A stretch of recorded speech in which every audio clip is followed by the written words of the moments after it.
Hello, Yoga World. So good to see you. Derek here, Denver Yoga Underground, here to share some reflections about how to, the deeper intent behind the yoga asana. So how they're engineered or put together, and more of the historical context in which they're designed. So let's start with somewhere where we can all immediately relate to, and that is it simply, yoga poses or yoga class fundamentally feels good, or at least it ought to, with a well-constructed class. That we walk out of that experience feeling lighter on our feet, uh, calmer, and simultaneously energized. And we may enter class in one particular mood state, and an hour later, it's this amazing transformation has occurred, and life is more satisfying. And this happens not over the course of just 1 hour, but with continued practice, our center to being, or our capacity for happiness and joy can increase. So why is that, or how is that, or how does that function or work? What's the mechanisms behind that? And one way that we could relate to that is purely through a physical lens. And there's certainly been lots of studies done on yoga practice, whether it's asana or yoga nidra or meditation, quantifiable studies that attempt to describe, or rather, in their own language, describe how yogasana works, whether that's increasing respiration or pressure on particular organs, or directing our circulation here or there. That's the operative mechanism or principle that has the body come into greater harmony and vitality and so forth.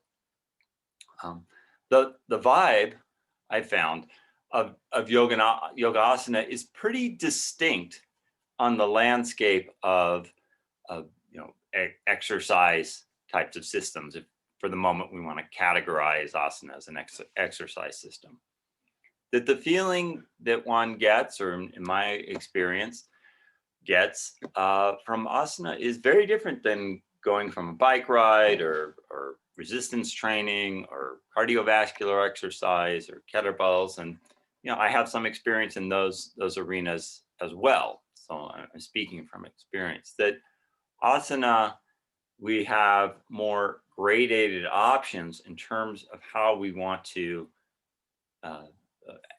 relate to and shift and manage our energy, right? That we can elevate our mood, or we can, if you're depressed, or we can reduce, if we're anxious, we can come to a more grounded and centered place.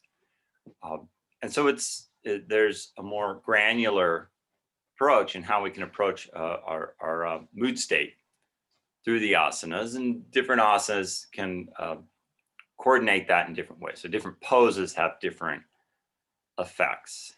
And how is that from a more traditional hatha yoga type of vantage point or perspective? And to put it directly, hatha yoga measures the asanas more in terms of their energetics than where they're directing circulation, or how the respiratory system is responding, or endocrine system is responding to the particular poses.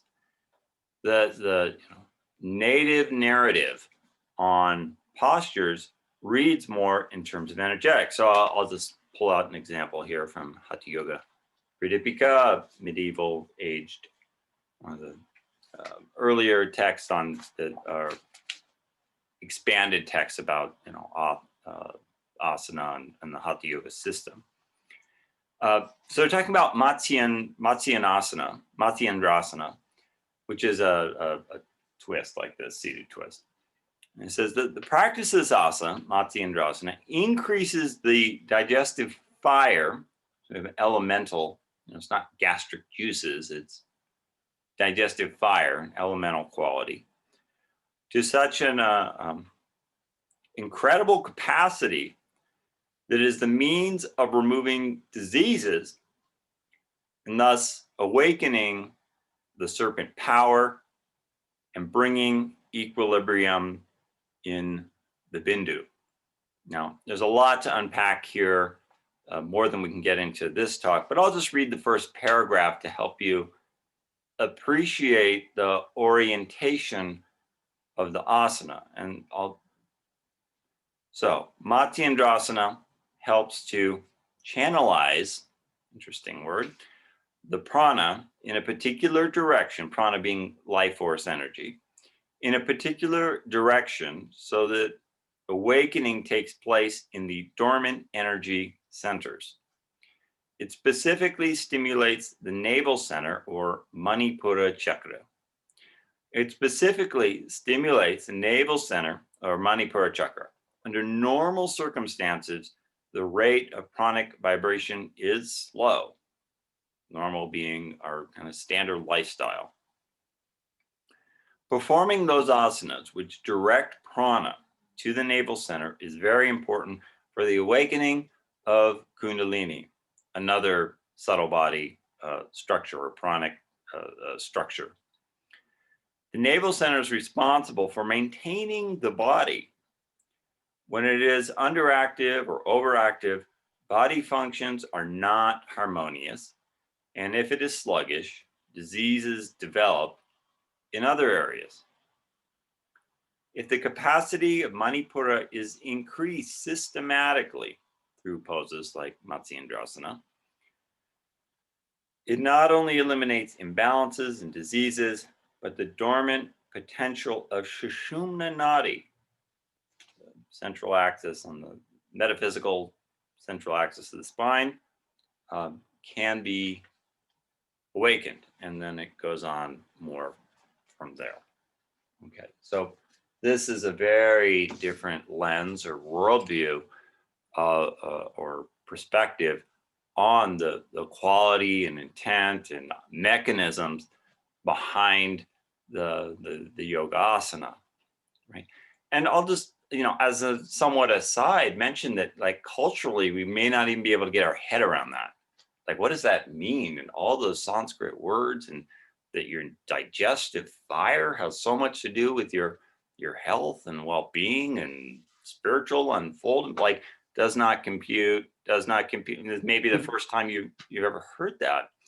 And what I want to propose is a kind of appreciation for the validity of this native context and approach to the asana, or their deeper intent, or how we can interface with our metaphysical being through the medium of asana. And yes, we can do this on a rote external physical level, and it will have that kind of deeper influence, whether we, embrace metaphysics or pranic energy or stuff.